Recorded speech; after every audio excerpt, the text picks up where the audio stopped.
Les opprimés pour publier une année des grâces du Seigneur. Nous finissons avec 1 Jean 2, verset 20. Est-ce qu'il y a-t-il quelqu'un ici qui aime la parole du Seigneur? La parole du Seigneur nous dit, pour vous, vous avez reçu l'onction de celui qui est saint, et vous avez tous de la connaissance. Amen. Père éternel, nous te rendons gloire pour ta présence parmi nous ce matin. Merci pour l'onction de ton esprit, merci pour ton esprit qui est là. Merci pour le privilège que tu m'accordes ce matin de m'aider. Grandir dans la manifestation de l'onction, grandir dans la manifestation de l'onction pour révéler pleinement Christ aux nations. Je réponds, grandir dans la manifestation de l'onction pour révéler pleinement Christ aux nations. La raison pour laquelle il a paru bon au Saint-Esprit que je partage avec vous ce message ce matin, c'est parce que de plus en plus, le Saint-Esprit voit que dans le corps de Christ, nous révélons moins en moins Christ dans nos quartiers, nous révélons moins en moins Christ aux nations, et le monde est en train de périr, les nations sont en train de périr, car c'est lui qui a appelé le sauveur des nations. Cela veut dire qu'il a été délivré de la puissance des ténèbres et il a été ramené dans le royaume des lumières. Donc toutes les nations qui connaissent Christ comme sauveur, cela veut dire que cette nation est délivrée de la puissance des ténèbres et elle est ramenée dans le royaume des lumières. Mais aujourd'hui, l'Église a peur et l'Église ne prêche plus Christ. Les mondes ne connaissent plus le mystère de la résurrection de Jésus. Les mondes ne connaissent plus le mystère de la divinité de Christ. Les mondes ne savent plus qu'il est mort et qu'il est ressuscité. Les mondes ne savent plus que c'est par lui que le monde peut être sauvé. Parce que nous avons arrêté de prêcher Jésus-Christ de Nazareth. Et le Saint-Esprit veut restaurer cela dans le corps de Christ. Il veut que chacun, chaque disciple se lève et parte et prêche Christ à toutes les nations. En commençant par ton voisin, par celui avec qui tu habites. Amen. Voilà pourquoi Dieu a voulu que ce message soit prêché aujourd'hui. Et si Christ n'est plus prêché dans nos communautés, si Christ n'est plus prêché aux nations, c'est parce que nous avons perdu quelque chose où nous ne considérons plus quelque chose qui nous permet en vérité de le prêcher aux nations, à savoir l'onction du Saint-Esprit. Je m'en vais au Père, mais je prierai au Père afin qu'il vous envoie un autre consolateur. Remarquez qu'il n'a pas dit afin qu'il envoie un consolateur, mais il a dit afin qu'il vous envoie un autre consolateur. Dans la Bible, il y a deux mots grecs qui traduisent le mot autre en français. Il y a le mot allos, il y a le mot hétéros. Le mot allos exprime l'égalité, la ressemblance, exprime la conformité entre deux choses ou deux personnes. Et le mot hétéros exprime la différence, la supériorité entre deux choses ou deux personnes. Et le mot que Jésus a employé pour dire autre consolateur n'est pas le mot hétéros, mais le mot allos. Comme pour dire à ses disciples, je m'en vais au Père, mais je vous envoie quelqu'un de la même nature que moi, de la même ressemblance que moi. Je vous envoie une personne, lui et moi, nous sommes pareils. Et cette personne, c'est le Saint-Esprit. Oui, le Saint-Esprit n'est pas une puissance, le Saint-Esprit n'est pas une force, le Saint-Esprit est une personne. La Bible dit dans le livre de Ephésiens 4, verset 30, n'attristez pas le Saint-Esprit.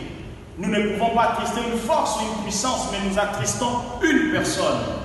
La Bible dit encore dans le livre de 1 Corinthiens 12, verset 11, qui donne les dons comme il veut. Ça veut dire que le Saint-Esprit a une volonté, donc il est une personne. C'est le Saint-Esprit en trois phases. Et ces trois phases, nous pouvons les voir dans l'histoire de Noé. La Bible dit, lorsque Dieu a voulu exterminer toute la terre, il a appelé Noé et il a dit à Noé, Noé, construis-moi une arche. Et lorsque Noé a construit l'arche, le déluge est venu Et Noé, pendant le déluge, il a voulu savoir si l'eau descendait déjà, si l'eau avait déjà quitté la terre. Et il a relâché un corbeau, le corbeau est parti, il est revenu. Il a relâché ensuite une colombe. La colombe symbolise le Saint-Esprit parce que lorsque Jésus fut baptisé, la Bible dit qu'il vit le Saint-Esprit descendre du ciel comme une colombe. Donc la colombe est la représentation du Saint-Esprit. Et dans l'histoire de Noé, la colombe a été relâchée 3 fois. Donc les 3 phases du Saint-Esprit dans la Bible. La première fois que la colombe a été relâchée, elle est revenue. C'est la phase de l'Ancien Testament, là où le Saint-Esprit utilisait seulement 4 catégories de personnes. Il utilisait les souverains sacrificateurs, il utilisait les prophètes, il utilisait les juges et il utilisait le roi. Mais il n'habitait pas chez personne, mais il descendait, il les utilisait et il les répartait au ciel. Ainsi comme la colombe est partie, elle est revenue car l'arche représentait le ciel. C'était la deuxième phase du Saint-Esprit dans les Écritures, à savoir lorsqu'il est descendu pour marcher avec Jésus-Christ de Nazareth. Et la troisième phase du Saint-Esprit dans la Bible dit que Noé a relâché la colombe pour une 3e fois. La colombe est partie, elle n'est plus revenue. C'est la phase où nous sommes. Car lorsque Jésus est monté au ciel, il a relâché le Saint-Esprit et plus jamais il n'est monté car il reste et il demeure avec nous.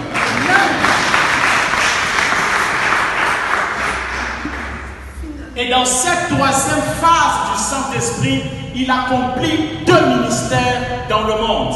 Il accomplit 2 ministères ici sur la terre. Le premier ministère qu'il accomplit, c'est envers l'Église. Et le deuxième ministère qu'il accomplit, c'est envers le monde. Envers le monde, il accomplit ce ministère. Il convainc les mondes du péché, des justices et des jugements. Du péché, car le monde se trouve dans le péché. Dans la justice, parce que Jésus a payé déjà le prix. Et des jugements, parce que quiconque accepte le prix de Jésus ne sera plus jugé. Amen. Et le deuxième ministère qu'il accomplit maintenant, c'est envers l'Église. Qu'est-ce qu'il fait pour l'Église? 1. Il répand l'amour de Dieu dans nos cœurs. 2. Il nous révèle Jésus-Christ de Nazareth. 3. Il glorifie Jésus-Christ de Nazareth. 4. Il nous annonce des choses à venir. 5. Il nous enseigne toutes choses. 6. Il répand des dons et des grâces de Dieu en nous pour les services et pour les témoignages. Maintenant que nous avons parlé un peu du Saint-Esprit, j'espère que vous n'êtes pas perdu, vous me suivez. Souvent je parle très rapidement, désolé. Maintenant que nous avons parlé un peu de lui, nous pouvons parler de ce qui est l'onction. Qu'est-ce qui est l'onction? L'onction est l'habilité de Dieu de se montrer au monde à travers un homme sur qui et en qui il dépose ses capacités et ses vertus. Je réponds, l'onction de Dieu est l'habilité de Dieu de se révéler au monde en passant par un homme en qui et sur qui il dépose ses capacités et ses vertus divines. Ce que veut dire que lorsqu'on dit que tu as l'onction, ça veut dire que tu as en toi les capacités de Dieu lui-même. Deuxièmement, l'onction est la mise en avance de quelques capacités surnaturelles de Dieu chez les croyants. Il a donné aux gens comme apôtres. C'est une mise en avance d'une capacité. Il a donné aux gens les dons de guérison. C'est mise en avance d'une capacité divine. Et troisièmement, l'onction est le facilitateur pour la manifestation de la présence de Dieu. Vous savez, souvent lorsque nous prions, il y a des jours où tu quittes la prière et tu dis Dieu était là. Il y a d'autres jours où tu dis c'est comme s'il n'était pas présent. Non, la présence de Dieu ne varie pas, mais l'onction de Dieu en nous peut varier. Les jours où tu dis j'ai senti plus Dieu et les autres jours où tu dis je l'ai senti moi, ce n'est pas que sa présence a varié, mais l'onction qui est en toi est variée. Elle varie. La présence de Dieu, elle est constante, mais l'onction varie. Et lorsqu'elle sentit et intensifie, tu ressens plus la présence de Dieu que lorsque cette onction est diminuée. C'est lui qui a l'onction de Dieu en lui. L'onction les procure. L'onction les procure. Quel bénéfice, dis à ton frère, quel bénéfice de l'onction. Quel bénéfice de l'onction. Lorsque vous avez l'onction de Dieu en vous, premièrement, l'onction de Dieu élève. En Samuel 2, verset 10. L'onction de Dieu élève. Deuxièmement, l'onction de Dieu protège. Nombre chapitre 12. L'histoire de Myriam et Aaron. Ils se sont levés pour critiquer Moïse. Et Dieu a frappé Myriam de la lèpre. Mais il n'a pas frappé Aaron de la lèpre. Car Aaron avait en lui l'onction de Dieu. Aaron était consacré par lui. Voilà pourquoi il n'a pas été frappé par lèpre, mais Myriam a été frappée. Donc l'onction protège. Troisièmement, l'onction de Dieu te rend intouchable. Psaume 105, verset 15. Ne touchez pas à mes oins, ne faites pas du mal à mes prophètes. Donc l'onction de Dieu te rend intouchable. Quatrièmement, l'onction de Dieu t'accorde la puissance. L'onction de Dieu t'accorde de la puissance. Acte 1, verset 8. Mais vous recevrez une puissance, le Saint-Esprit survenant sur vous, et vous serez mes témoins. Et cinquièmement, l'onction de Dieu brise les juges. L'onction de Dieu brise les juges. Ésaïe 10, verset 27. Avec tous ces bénéfices que nous venons de citer, j'aimerais annoncer une bonne nouvelle à quelqu'un ce matin. La Bible dit dans le livre de 1 Jean 2, verset 20 que nous avons lu, vous avez l'onction. Parce que toi, tu as l'onction ce matin, j'aimerais t'annoncer une bonne nouvelle. Tu seras élevé car l'onction élève. Tu seras élevé car l'onction élève. Ton ministère va reconnaître un shift de la part de Dieu. Ta vie chrétienne va connaître un shift de la part de Dieu. Ton compte en banque connaîtra une élévation de la part de Dieu. Parce que tu as l'onction de Dieu en toi. Je me rappelle lorsque je suis arrivé à Marrakech, j'ai commencé en tant que... J'entretenais l'église, je nettoyais l'église, je finissais les cours à 12 heures. Je partais à l'église, je nettoyais toute l'église seule. Après là-bas, on m'a mis en tant que responsable de CU et de la JAM, j'étais secrétaire. Je finis à la JAM, je suis le responsable d'intercession. J'ai fini responsable d'intercession. Maintenant, je suis au CP et au DEF. L'onction de Dieu en toi t'élève. Ceux qui te regardaient hier d'en haut vers le bas, demain, ils te regarderont de bas vers le haut, car l'onction de Dieu t'élèvera. Ils vont utiliser les jumelles, car tu prendras de l'envol à cause de l'onction de Dieu dans ta vie. J'aimerais encore t'annoncer une bonne nouvelle, car l'onction de Dieu brise les juges. Si ce matin tu fais des rêves impurs, tu es toujours persécuté par les sorciers dans ton rêve, tu as des liens de célibat, des liens de combats dans la vie amoureuse, ce matin l'onction de Dieu brise tous les juges dans ta vie et tu sors d'ici libéré de toutes sortes de captivités, de toutes sortes de malédictions à cause de l'onction de Dieu. Et j'aimerais encore t'annoncer une bonne nouvelle. Personne ne pourra te toucher. Tu es intouchable. Tu es protégé de Dieu. Quiconque s'élèvera contre toi, quiconque liguera contre toi, tombera sur ton pouvoir à cause de l'onction de l'Éternel dans ta vie. Quelqu'un aime l'onction. Alléluia. Et lorsque l'onction de Dieu est en toi, pour que cette onction puisse opérer d'une manière efficace, l'onction a besoin de trois choses. Dis à ton frère trois choses. L'onction a besoin, premièrement, du caractère. 2, l'onction dépend du caractère 1. 2. L'onction dépend de ton état émotionnel. 3. L'onction dépend de ta connaissance de Dieu. Bien-aimé, lorsque Dieu veut t'utiliser Dieu veut augmenter, faire grandir ton onction, il regardera à ton caractère. Il regardera combien tu es doux, combien tu es serviable. La Bible dit que Jésus-Christ Nazareth n'est pas venu pour se faire servir, mais il est venu afin de servir les autres. L'onction regardera ton caractère. Regarde ton frère, dis-lui quel est ton caractère.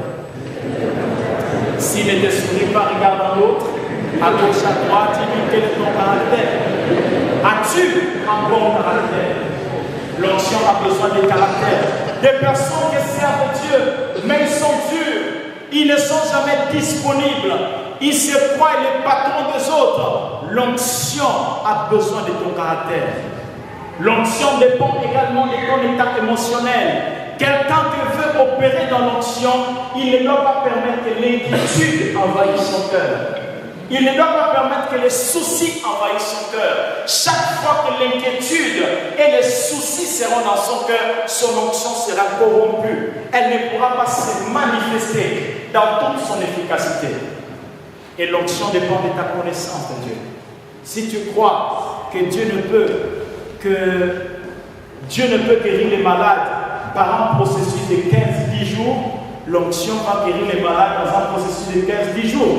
Mais si tu crois que l'onction peut guérir les malades à l'instant même quand tu pries, alors l'onction guérit les malades à l'instant même quand tu pries. Ça dépend de ta connaissance de Dieu. Dans la manifestation de l'onction a 3 étapes de croissance. Dans la manifestation de l'onction a 3 étapes dans la croissance. Et nous allons voir ces 3 étapes dans la vie de David. La première fois que David a été oint, c'est dans le livre de 1 Samuel, chapitre 16. La Bible dit que Samuel a versé sur lui l'huile d'onction. La première étape de l'onction dans ta vie, l'onction vient afin de te révéler ton identité. L'onction vient afin de dire c'est quoi ton appel. L'onction vient pour te révéler ton mandat. Et l'onction vient afin de te révéler tes missions. Lorsque pour la première fois David a été oint, Samuel l'a oint en disant Dieu t'appelle pour être roi en Israël. Donc l'onction est venue révéler à David quelle était son identité. La première phase de l'onction dans ta vie, cette onction vient pour te dire que tu es enfant de Dieu. Cette onction vient pour te dire que tu es fils de Dieu, que tu es saint. Cette onction vient pour te dire que tu as été délivré de la puissance des ténèbres. Cette onction vient pour te dire que l'acte dont les ordonnances t'es condamné a été déchiré. Cette onction vient pour te dire que maintenant tu es capable de chasser les démons. Elle vient te dire ce que tu es en Jésus-Christ de Nazareth.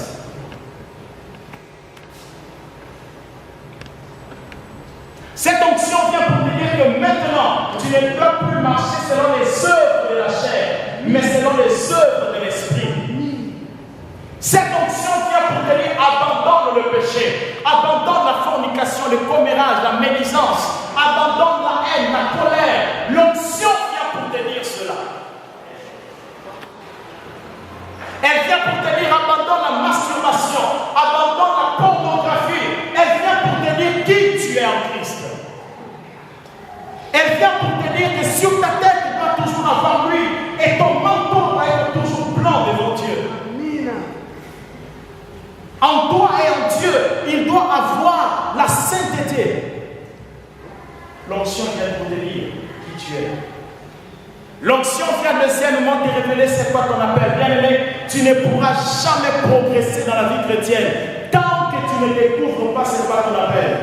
Tu ne pourras jamais être efficace, servir Dieu en toute puissance, autorité, efficacité, tant que tu ne découvres pas c'est quoi mon appel.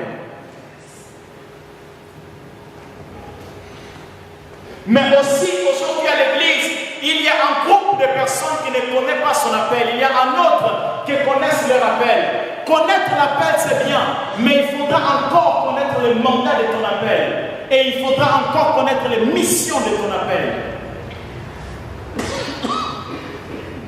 Jésus m'appelle cette année à être responsable d'intercession. D'accord, c'est un appel, c'est une bonne chose. Mais quel mandat t'a-t-il donné? Quelle mission t'a-t-il donné? Le Seigneur m'appelle cette année pour être responsable de la chorale. C'est bien, mais quel mandat t'a-t-il donné? Quelle mission? Lorsque tu ne connais pas ni ton mandat, ni tes missions, tu feras les missions et tu feras les mandats des autres. Jésus-Christ de Nazareth a reçu l'appel de Dieu. Il a reçu l'appel d'être le Messie. Il a reçu le mandat de mourir sur la croix. Et ses missions, car l'Esprit de l'Éternel est sur moi, car il m'a envoyé pour délivrer, annoncer les bonnes nouvelles aux pauvres, guérir les malades. Il connaissait son appel, il connaissait son mandat et il connaissait les missions de son appel.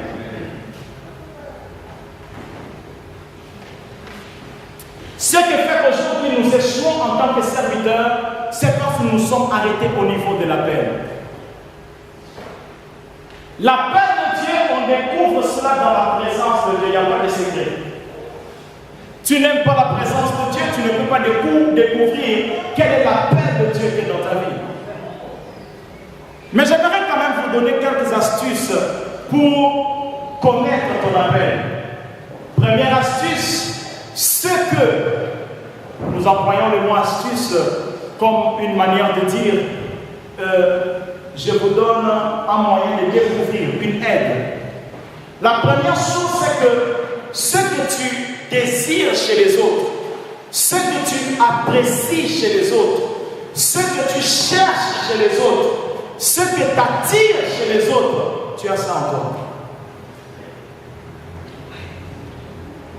Tout ce que t'attire chez les autres, tu as ça en toi.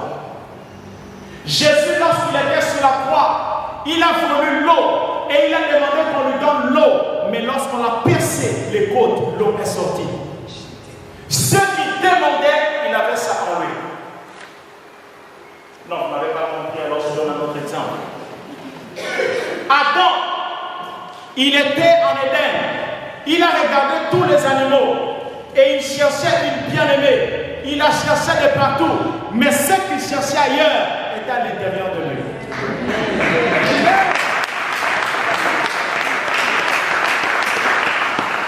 Donc Dieu le fait dormir et Dieu fait sortir de lui ce qu'il cherchait ailleurs. Donc pour découvrir ton appel, ce que tu regardes ailleurs, ce qui t'attire chez les autres, tu as ça à l'intérieur de toi. Qu'est-ce qui t'attire chez les autres? Qu'est-ce qui t'attire? Tu veux devenir un bon médecin, tu veux devenir quoi? Un bon chanteur, Jean. Ce qui t'attire chez les autres, tu as ça à l'intérieur de toi. Deuxièmement, les dons, les talents et les grâces qui naturellement se manifestent à travers toi sont attachés à ton appel. Si tu les découvres, c'est quoi ton appel.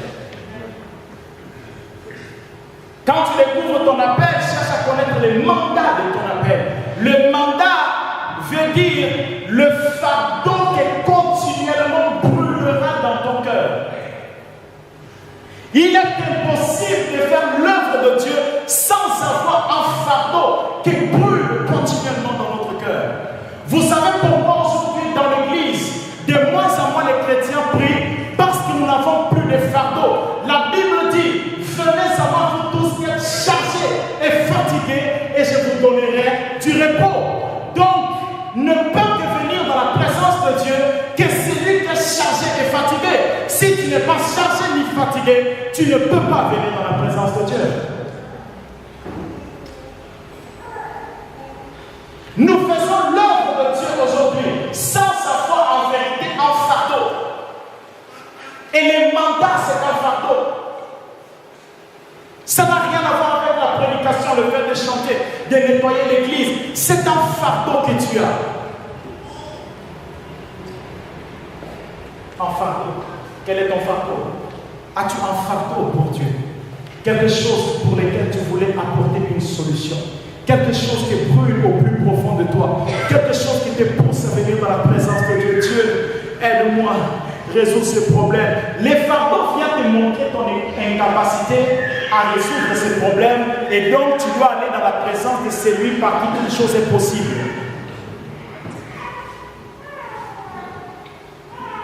Et même il y en a beaucoup, avant ils avaient un fardeau, mais aujourd'hui ils n'ont plus de fardeau pour Dieu. Mais Dieu restaure son fardeau dans ton cœur ce matin.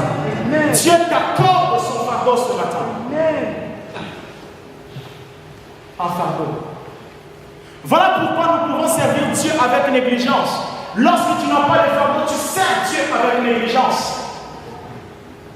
Si je ne viens pas, ça regarde ceux qui sont là. Mais lorsque tu as le fardeau, très tôt le matin, tu te lèves. À 3 h du matin, tu es à genoux. Très tôt le matin, tu es à l'église. Tu cherches Dieu. Tu cherches sa face. Tu dis, Père, je t'implore. Agis au nom de Jésus-Christ de Nazareth. À cause du fardeau qui brûle ton cœur. Deuxièmement, troisièmement, l'émission. Ça, c'est la première étape de l'onction. La troisième étape de l'onction, David, et cette première étape de l'onction, c'est lorsque la Bible dit, le Saint-Esprit, il demeurera en vous, il sera en vous. Lorsqu'il est en nous, c'est pour dire qui nous sommes. La deuxième étape de l'onction, David a été oint pour une deuxième fois, 2 Samuel 2. David a été oint une deuxième fois à Hébron, devant toute la tribu de Juda. Et la deuxième fois, lorsque David a été oint, il s'est mis en train de servir les autres. La deuxième étape de l'onction vient te pousser au service de Dieu. Et pas n'importe quel service. Les services qui s'attachent à ton appel. Beaucoup aujourd'hui servent Dieu dans la maison de Dieu sans que ces services soient attachés à son appel. David s'est mis en train de servir les autres. La deuxième étape, c'est lorsque l'onction vient te pousser au service. Et par rapport au service, il y a 7 choses à connaître pendant le service afin de bien servir Dieu. Il y a 7 choses à connaître pendant le service afin de bien servir Dieu. Et ces 7 choses, nous pouvons le voir dans la vie de Noé et de Moïse. La première, Genèse 6 à partir du verset 8. La Bible dit que Noé trouva grâce aux yeux de l'Éternel. La première chose pour bien servir Dieu, pour connaître, afin de bien servir Dieu, c'est que les services que tu fais, ce n'est pas parce que tu es mieux que les autres. Ce n'est pas parce que tu es plus beau, plus belle. Techniquement, tu es mieux placé. Parce que tu es plus fort, tu connais plus que les autres. Tu es né avant les autres. Non, ce n'est pas pour cette raison. C'est car Dieu a décidé de te faire grâce. Et Moïse, c'était la même chose. Ce n'est pas Moïse qui est allé chercher Dieu. Dieu s'est révélé à Moïse, comme pour dire à Moïse, ce n'est pas toi qui m'as choisi, mais c'est moi qui t'ai choisi. C'est moi qui ai décidé de te faire grâce. Ce matin, si tu sers Dieu, j'aimerais te dire que ce n'est pas toi qui as choisi Dieu, mais c'est Dieu qui t'a choisi. Oui. Et tu dois le servir ayant la mentalité de la grâce. Lorsque tu as la mentalité de la grâce, l'orgueil ne peut pas pénétrer ton cœur. Mais lorsque tu crois que tu es là parce que tu bosses, tu travailles, tu connais mieux que les autres, l'orgueil pénètre ton cœur. Première chose, savoir que c'est par grâce. Deuxième chose, c'est de savoir que dans le service de Dieu, l'intégrité et la justice doivent habiter ton cœur. La Bible dit que Noé était un homme intègre et juste devant Dieu. Il marchait dans la sanctification. Et Moïse, c'est la même chose. Lorsque Dieu lui est apparu, Dieu lui a dit, enlève les sandales, car les lieux où tu tiens, c'est un endroit saint. C'est impossible que tu serves Dieu et que Dieu ne te rappelle pas sa sainteté. Qu'il ne te rappelle pas les d'intégrité, les voies de justice. C'est la deuxième chose. La troisième chose, c'est de connaître la motivation de Dieu. Qu'est-ce qui a poussé Dieu à venir vers moi? Qu'est-ce qui l'a poussé à venir vers moi? Quelles sont les motivations du cœur de Dieu? La Bible dit que Dieu a dit à Noé, la fin de toute chair est proche, car les hommes ont corrompu leur voie. Alors je me suis levé afin de les exterminer.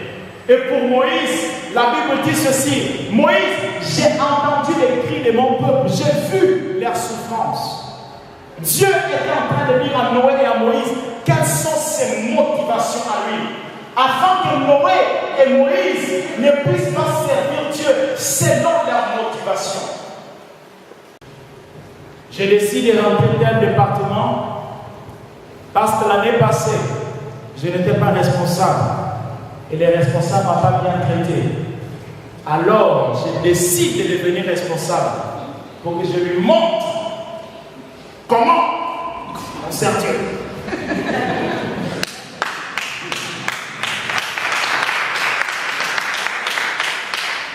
Oh, les responsables de l'année passée, ils ne parlaient pas beaucoup. Cette année, je prends afin de lui montrer comment on doit parler.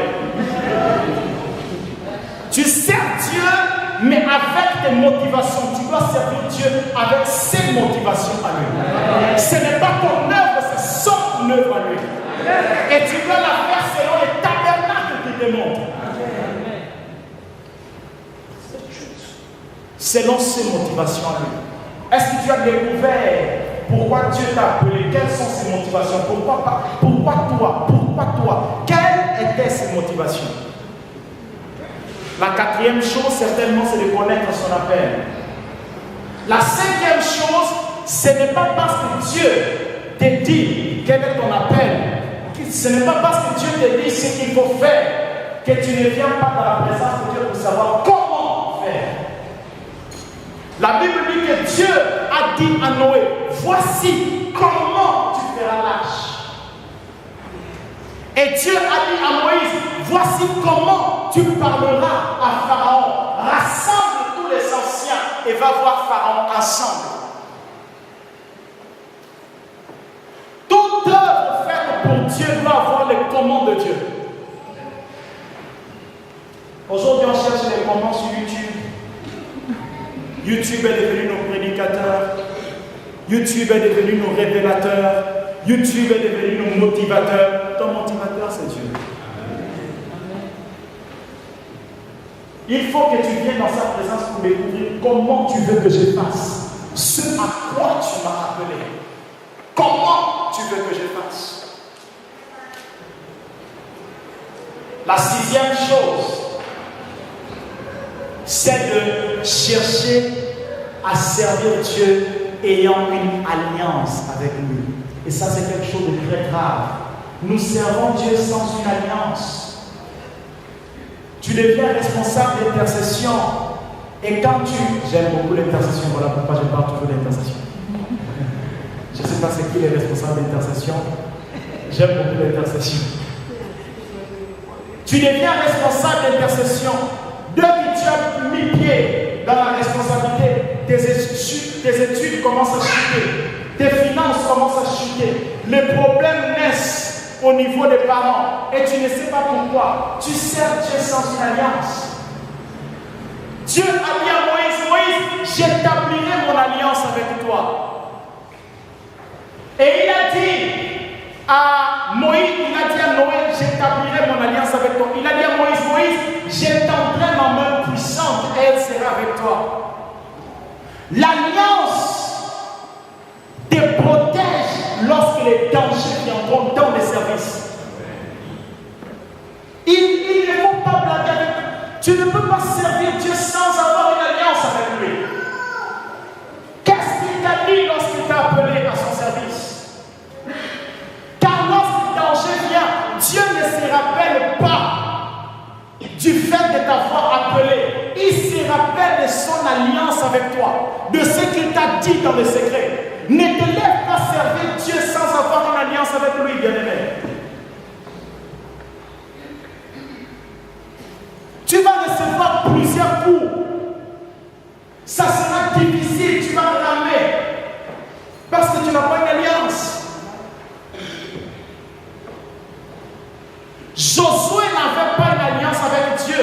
Joseph n'avait pas une alliance avec Dieu, comme Abraham, Isaac et Jacob. Voilà pourquoi dans le livre de Genèse 49, verset 25, Jacob dit à Joseph, c'est l'œuvre de Dieu de ton Père qui te bénira.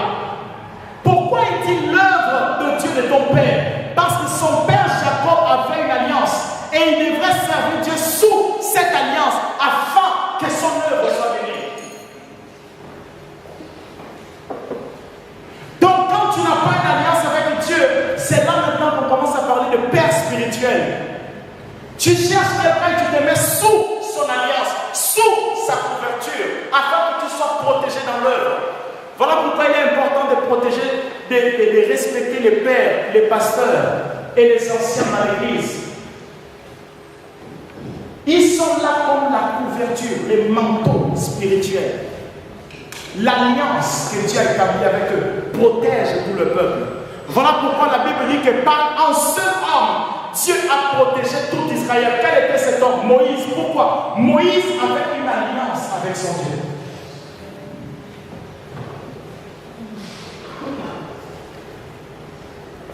Ton alliance. Et septièmement, il faut faire ce que Dieu t'a demandé de faire. Vous savez, aujourd'hui, parce qu'on voit que les autres églises font des conventions, nous aussi nous décidons de faire des conventions. Parce qu'on a vu que les autres églises font des 1000 heures de prière non-stop. Nous aussi on décide de faire 1000 heures de prière non-stop. Est-ce que Dieu t'a demandé de faire cela? Toute œuvre qui n'est pas demandée par Dieu, elle n'est pas comptée. C'est un bonus que tu fais pour Dieu. Mais dans l'éternité, il ne prend pas compte. C'est ce qu'il t'a demandé. Il commence par là. Si tu veux faire des bonus, fais des bonus. Mais commence d'abord par ce qu'il t'a demandé. Voici 7 choses à connaître pour bien servir Dieu. Et je finis. La 7e, la 3e étape de l'onction, c'est lorsque ton service est soutenu dans la puissance de Dieu. La 3e fois que David a été oint, c'est dans le livre de 2 Samuel 5. Et David est devenu un homme puissant en tout Israël et dans la contrée d'Israël. Et cette 3e étape, c'est lorsque la Bible dit l'Esprit du Seigneur est sur moi. Sur moi. Première étape, il est en toi. Deuxième étape, il est avec toi. Troisième étape de l'onction, il est sur toi. Il met en toi un manteau. Il est temps que l'Église puisse également travailler avec la puissance de Dieu. Que notre vie ne soit pas pareille aux vies des païens. Les païens doivent faire 5 ans d'études pour obtenir leur master. Travailler peut-être 3 ans, 4 ans pour avoir la première voiture. Pourquoi notre vie doit suivre les mêmes cours, les mêmes rythmes que celle des païens? Il faut que les surnaturels nous rencontrent. Que la puissance de Dieu nous rencontre pour accélérer le processus de notre vie. Les chrétiens sont malades. Les païens sont malades, ils vont chez le médecin. Les chrétiens sont malades, ils vont chez le médecin. Nous avons, à Marrakech, nous avons prié pour une sœur. Elle avait des problèmes de cheveux, ses cheveux ne poussaient plus pendant 3 ans. Nous avons prié pour elle, ses cheveux ont poussé. Amen.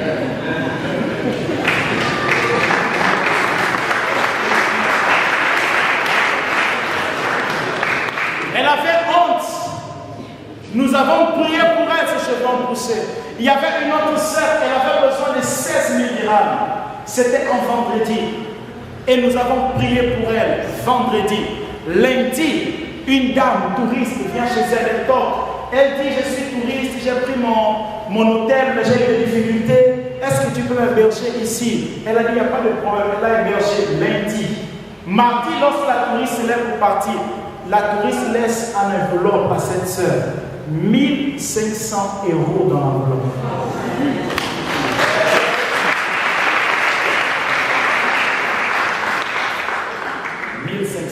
Nous avons prié pour un frère.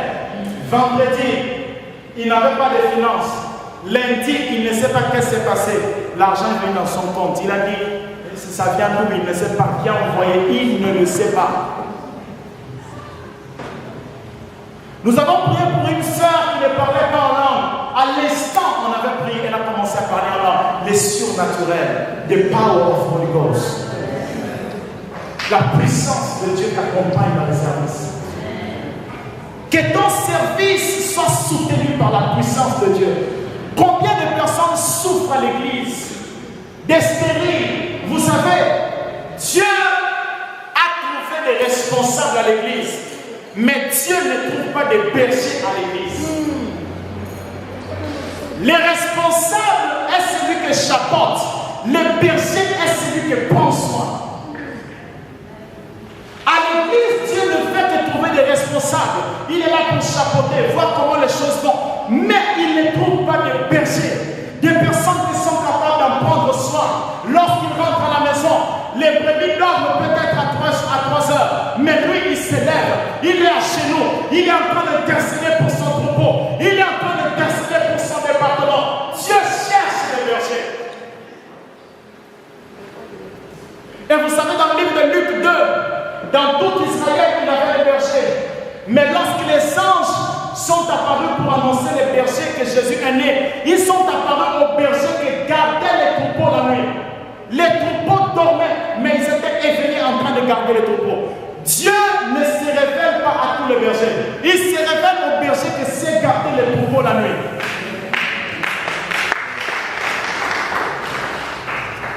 Il se révèle aux personnes qui ont compris que si Dieu m'a mis là, c'est pour la bénédiction de son peuple. Alors je vais me sacrifier. Alors je vais me dépouiller de moi-même, de mon amour propre, afin que le peuple de Dieu soit visité par Dieu. Amen. Que la souffrance soit ôtée au milieu de son peuple.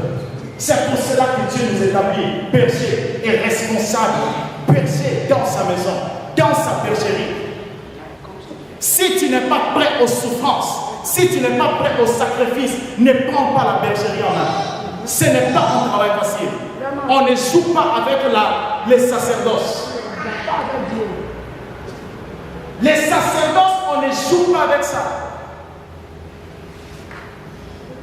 Tu ne peux pas être sacerdote. Il y a les malades. Il y a les personnes qui souffrent tout le temps. Et ton cœur n'est pas chagriner.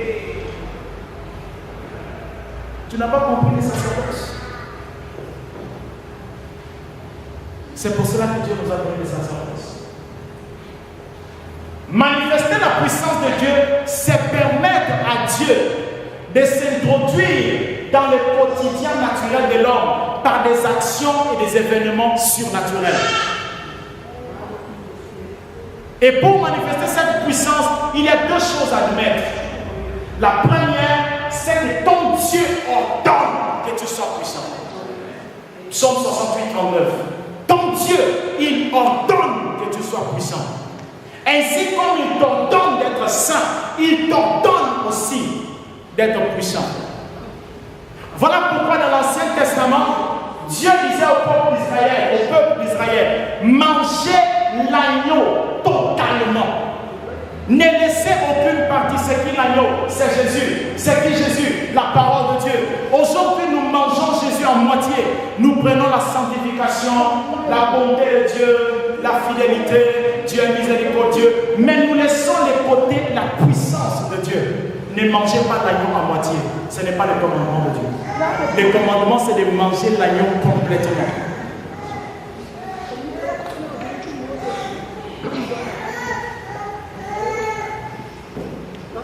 Première chose, ton Dieu ordonne que tu sois puissant.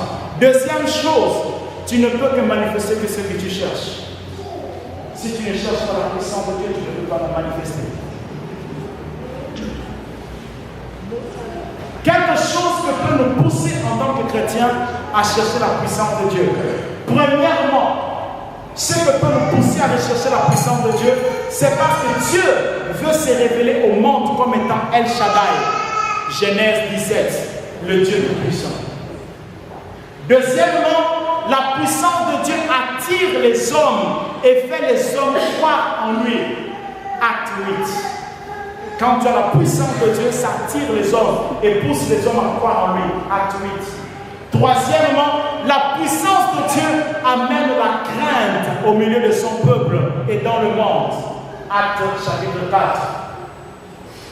La puissance de Dieu permet encore, acte 5 plutôt, la puissance de Dieu permet encore que là où l'homme ne peut pas intervenir, cette puissance puisse intervenir. Acte chapitre 4. Et la puissance de Dieu permet encore que ton appel soit attesté au milieu des peuples. Paul dit dans le livre de 1 Corinthiens 12, 2 Corinthiens 12, les preuves de mon apostolat ont éclaté au milieu de vous par des prodiges, des signes et des miracles. Ça veut dire que son service, il y avait quelque chose qui attestait qu'il était appelé apôtre. Il y avait quelque chose qui prouvait qu'il était appelé. Qu'est-ce qui prouve que tu as vraiment été appelé? C'est la puissance de Dieu qui peut prouver que tu as véritablement été appelé. C'est la puissance de Dieu. Bien aimé, j'ai fini en disant que Jésus veut être révélé au monde. Jésus a besoin de toi, Jésus a besoin de moi, afin que les nations puissent le connaître. Ce matin, je suis venu comme son serviteur, apporter ses paroles. Mais lui, ce matin, il veut agir dans ta vie. Il veut que cette parole puisse trouver place dans ton cœur. Que cette parole puisse trouver une partie de ton cœur qui bat ce matin pour lui. Et que le laisse t'utiliser ce matin. J'aimerais que nous puissions nous tenir debout, nous allons prier et nous allons finir.